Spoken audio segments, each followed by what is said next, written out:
พม่าครับนี่ครับผม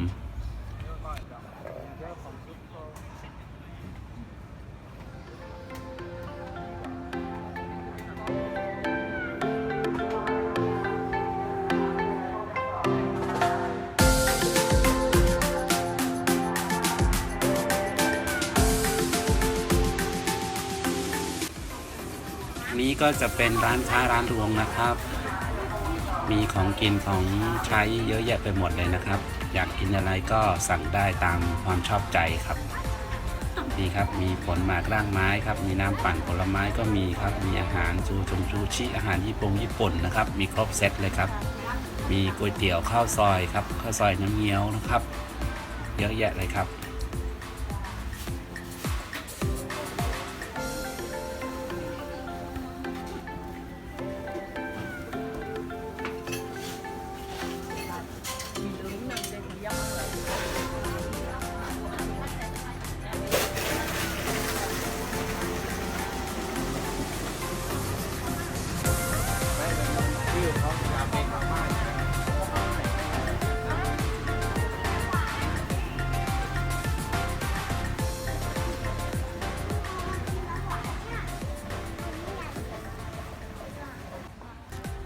ส่วนตรงนี้ก็จะเป็นลานบริเวณพระธาตุเจดีย์นะครับจะมีพระพุทธรูปตั้งเรียงรายไว้หมดเลยนะครับสวยงามมากครับผมเขากำลังก่อสร้างยังไม่เสร็จเต็ม100%นะครับเดี๋ยวคาดว่าอาจจะประมาณสักเดือน2 เดือนภายหน้านะครับในข้างหน้าที่จะถึงนี้นะฮะผมคิดว่าน่าจะเสร็จสิ้นนะครับถ้าเสร็จสิ้นแล้วคงจะงดงามกว่านี้นะครับผมส่วนตรงนี้ก็จะเป็นทางขึ้นไปบนพระธาตุเจดีย์นะครับ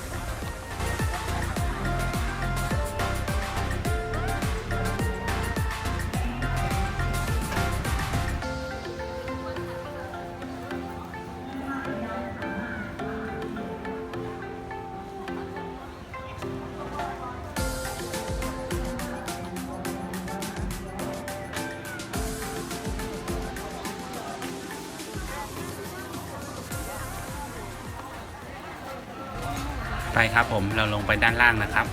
เราไปดูสกายวอล์กกันก่อนนะครับเดี๋ยวเราไปชมดูรอบๆก่อนครับผมเดี๋ยวเราค่อยซื้อตั๋วขึ้นไปบนสกายวอล์กนะครับไปครับคนเยอะมากเลยครับ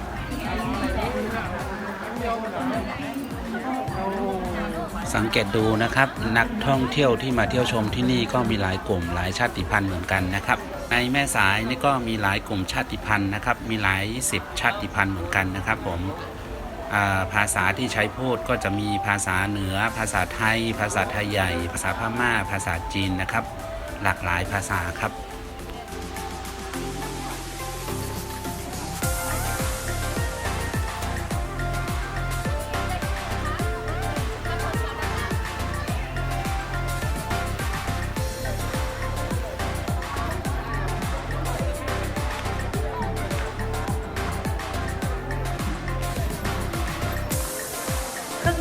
น้ำดื่มนะคะที่ผู้ชายเอาวางไว้ข้างล่างค่ะ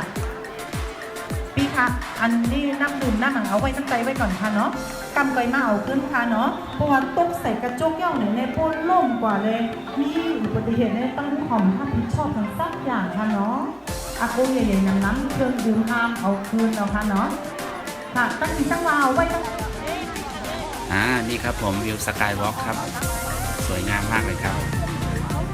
วิวฝั่งนี้ถ่ายจากร้านกาแฟนะครับโอ้สวยงามมากเลยครับผมไม่รู้ว่าราคาขึ้นไปเท่าไหร่นะครับเดี๋ยวดูรอบๆก่อนครับผมเดี๋ยวค่อยไปสอบถามราคากันดูนะครับว่าผู้ใหญ่เท่าไหร่เด็กเท่าไหร่อันนี้เดี๋ยวค่อยไปสอบถามดูอีกครั้งนะครับ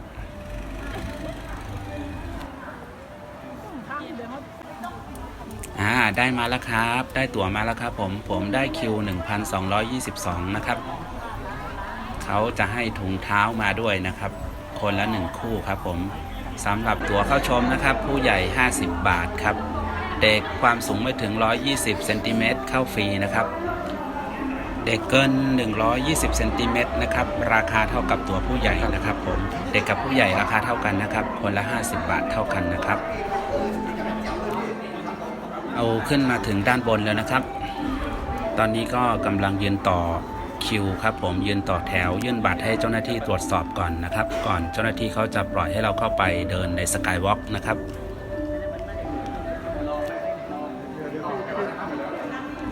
คิวยาวคนเยอะครับต้องใจเย็นๆครับผมนี่ขนาดผมมานะครับขนาดผมมาตอนพระอาทิตย์ยังไม่ตกดินนะครับผมยังได้คิว 1,222 เลยนะครับส่วนคนที่มาภายหลังผมนะฮะเขาจะได้คิวเท่าไหร่ไม่รู้นะครับคิวยาวมากจริงๆนะครับใจเย็นๆต้องใจเย็นๆครับก่อนจะได้เข้าไปชมเนาะ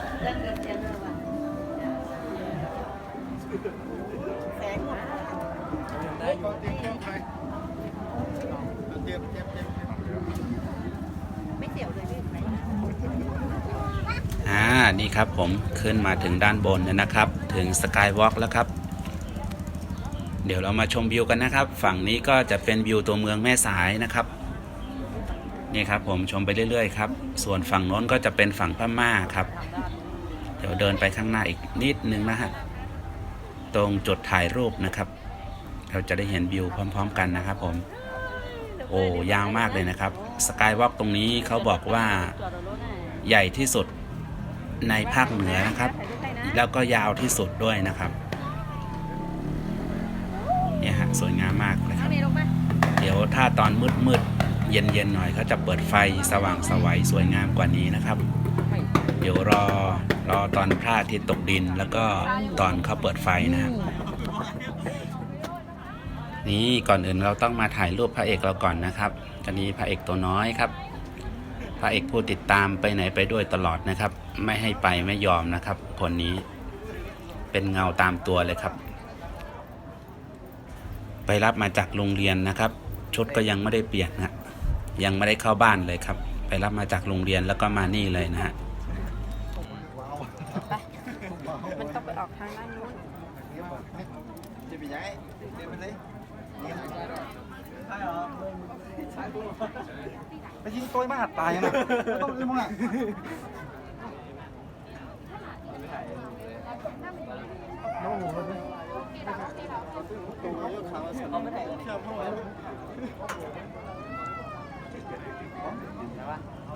ทำไมมันบุงบังวังอย่างนี้จุดหนึ่งเทปไปจุดที่สองเลยนะครับเนี่ยสะพานคนเยอะนะครับคนตรงช่วงที่มันเออัดนะครับมันรู้สึกว่ามันจะสะเทือนแล้วก็เหมือนมันแกว่งนะครับเหมือนมันสั่นไหวนะครับไม่กล้ามองแต่ก็รู้สึกหวั่นๆอยู่นะครับผมถามว่ากลัวไหมก็กลัวอยู่นิดนึงนะฮะกลัวความสูงนะครับ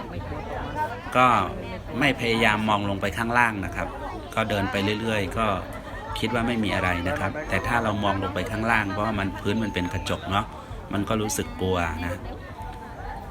มันรู้สึกหวั่นๆนะครับถามว่ากระจกจะแตกไหมมันคงไม่แตกหรอกครับเพราะว่าเป็นกระจกพิเศษนะครับพิเศษมากเลยครับกระจกทำมาจากอะไรไม่ทราบนะครับแต่ว่ามันรองรับน้ำหนัก1แผ่นมันรองรับน้ำหนักได้เยอะนะครับประมาณ200 ถึง 300 กิโลนะครับ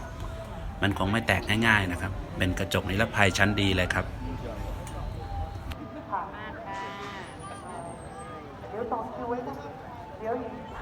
เขาเปิดเข้า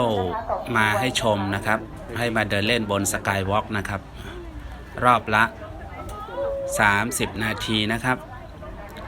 เดินไปแล้วก็ถ่ายรูปไปแล้วครับเขาห้ามไปแบบกระจุกตัวอยู่ด้วยกันเป็นกลุ่มนะครับไม่ได้นะครับแบบนั้นอันตรายนะฮะเดินถ่ายรูปไปแล้วก็เดินไปเรื่อยๆนะครับเดินไปเรื่อยๆครับห้ามหยุดนานนะครับถ้ามองในกล้องมันก็ไม่นั่นเท่าไหร่นะ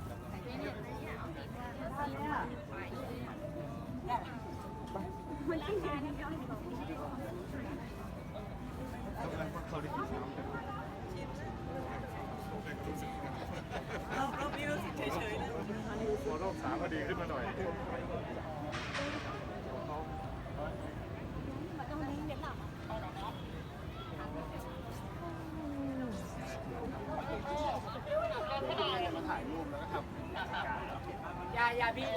บนสกายวอล์กก็จะมีเจ้าหน้าที่เขาคอยดูแลความปลอดภัยให้นักท่องเที่ยวนะครับ ว่าห้ามทำโน่นทำนี่นะครับห้ามพิงราวนะครับห้ามไปจับโน่นจับนี่นะครับแล้วก็มาเดินแล้วก็ปฏิบัติตามคำแนะนำของเจ้าหน้าที่เขานะครับเพื่อความปลอดภัยของตัวเองนะครับ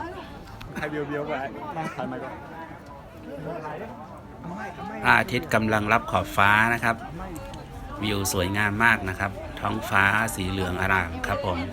แต่มันจะมืดนิดๆนะครับสวยงามยามเย็นนะครับเดี๋ยวสักครู่เขาคงเปิดไฟนะฮะเดี๋ยวถ้าเขาเปิดไฟขึ้นมามันจะสวยงามกว่านี้นะครับเดี๋ยวรอชมพร้อมกันนะครับผม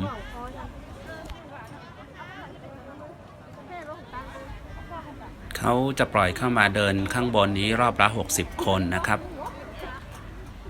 รอบละ60 คนแล้วก็30 นาทีต่อ1รอบนะครับต้องรีบๆเดินครับรีบชมรีบเดินเพราะว่าคนอื่นเขาก็รอเหมือนเรานะครับเขาก็อยากจะขึ้นมาเหมือนเราเอาใจเขามาใส่ใจเรานะครับใช้ชีวิตคิดบวกครับชีวิตเราจะมีความสุขในทุกๆที่นะครับผมใช้ชีวิตแบบแบ่งปันเวลาให้คนอื่นบ้างนะครับก็เฟื้อแผ่ให้คนอื่นบ้างนะครับชีวิตจะได้มีความสุขครับมองโลกในแง่ดีครับผมถ้าเราคิดบวกและทำดีนะครับแล้วก็จะมีสิ่งดีๆตามมานะครับผมชีวิตเราก็จะมีที่ความสุขนะครับอย่าเห็นแก่ตัวจนเกินไปนะครับมันจะติดนิสัยนะครับถ้าเห็นแก่ตัวเกินไปก็จะติดนิสัยไปเรื่อยๆครับถ้าเราคิดดีทำดีสิ่งดีๆก็จะตามมาครับอะไรที่ไม่ดีก็ปล่อยทิ้งไปครับผมถ้าหากเราไม่ชอบคนอื่นก็คงไม่ชอบเช่นเดียวกันกับเรานะครับบางคนขึ้นมาแล้วอยู่เกินรอบเวลานะครับมันจะทำให้คนอื่นเขา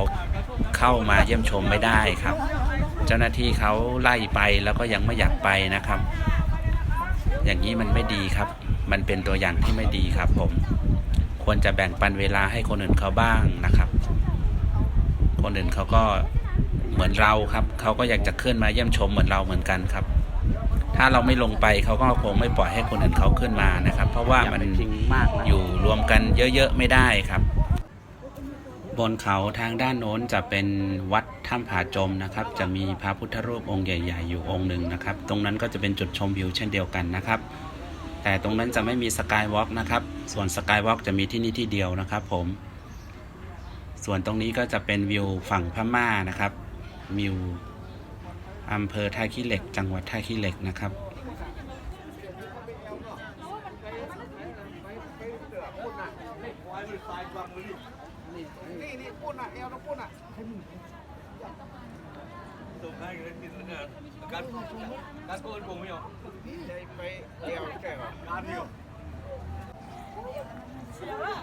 เสียว ถ่ายมุมนี้ไหมพี่มุมนี้ยังไม่มีรูปเลยนะ เราไม่ได้มองข้างล่างมันแล้วก็ไม่รู้สึกเสียวหรอกไปมันรู้สึกว่ามันเสียว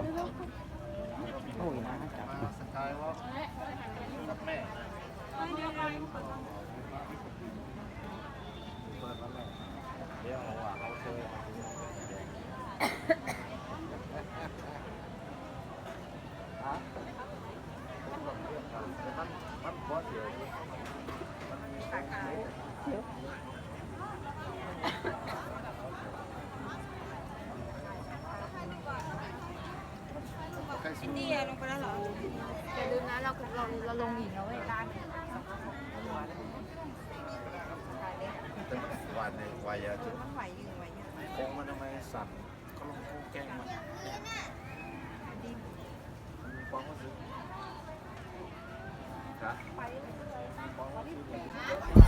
ครับเปิดไฟแล้วครับผมดูสวยงามไปอีกแบบนะครับแต่ก็ยังไม่มืดมากพอนะครับเดี๋ยวรอให้มันมืดกว่านี้หน่อยนะครับไฟจะมีแสงสีสวยงามครับแต่ก็หมดรอบแล้วนะครับใกล้หมดรอบของเราแล้วครับเราต้องรีบออกไปครับเดี๋ยวรอบใหม่ก็จะเข้ามาแทนที่นะครับผมส่วนเราก็จะลงไปข้างล่างนะครับลงไปดูไฟสวยงามครับ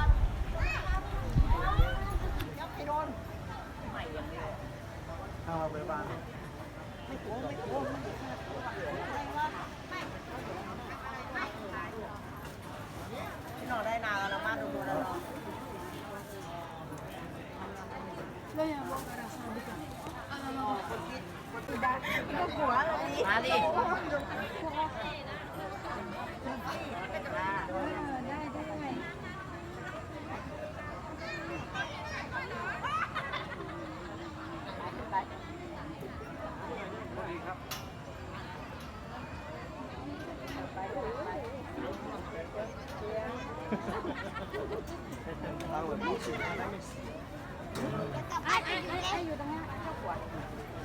นี่ซิกแซกในซิกแซกออกมา อย่างนั้นหวานชื่อนั่นแหละหวานก็เป็นการได้มาเนาะ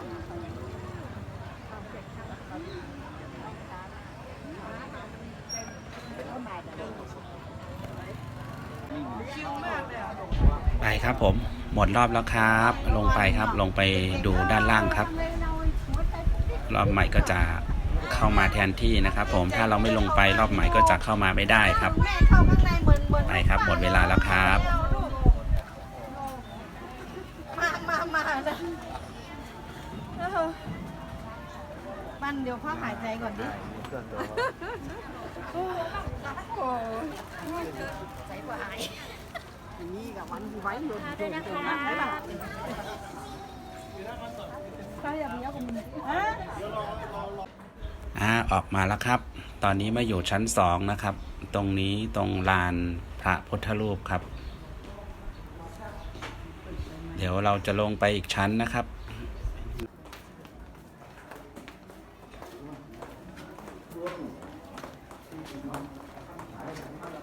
ขึ้นไปเรื่องนี้เขาเปิดให้ขึ้นดู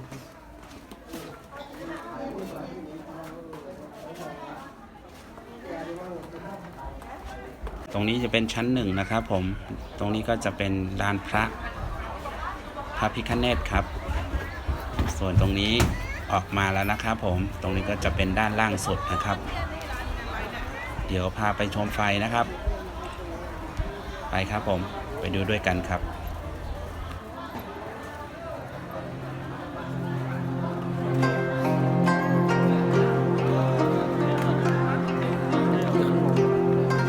เดี๋ยวให้ไปซื้อตรงนั้น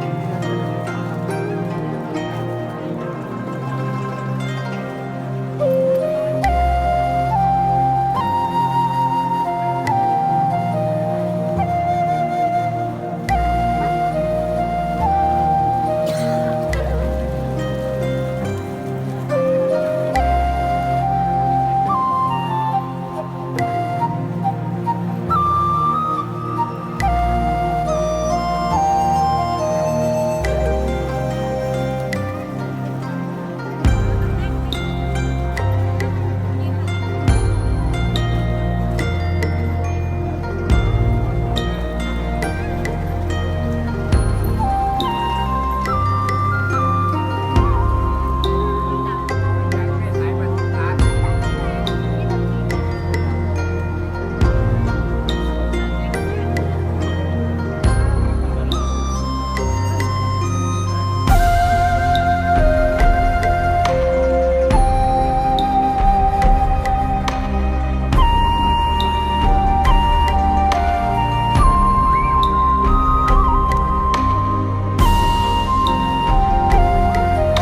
สุดยอดเลยครับคิวยาวมากครับผมเห็นไหมครับ เห็นคนรอต่อคิวขึ้นชมสกายวอล์กไหมครับ อย่างนี้แหละครับ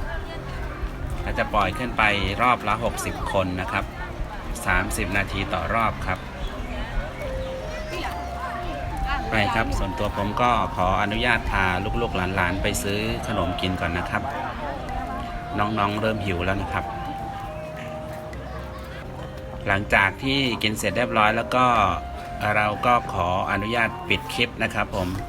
ก็เดินทางกลับบ้านกันนะครับตอนนี้ก็กำลังเดินลงเขานะครับ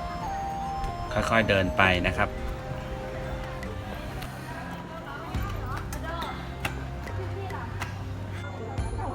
ท้ายนี้ก็ขอฝากให้เพื่อนๆพี่ๆแฟนเพจทุกคนครับผมฝากกดไลค์กดแชร์กด Subscribe ทางช่อง YouTube ไว้นะครับหากมีคลิปใหม่ๆเข้ามาท่านจะได้ไม่พลาดชมครับผม คนถ่ายกันเพิ่นก็สวย ไงก็ขออนุญาตไปก่อนนะครับขอตัวก่อนนะครับผมสวัสดีครับ เจอกันใหม่ในคลิปหน้าครับผมสวัสดีครับ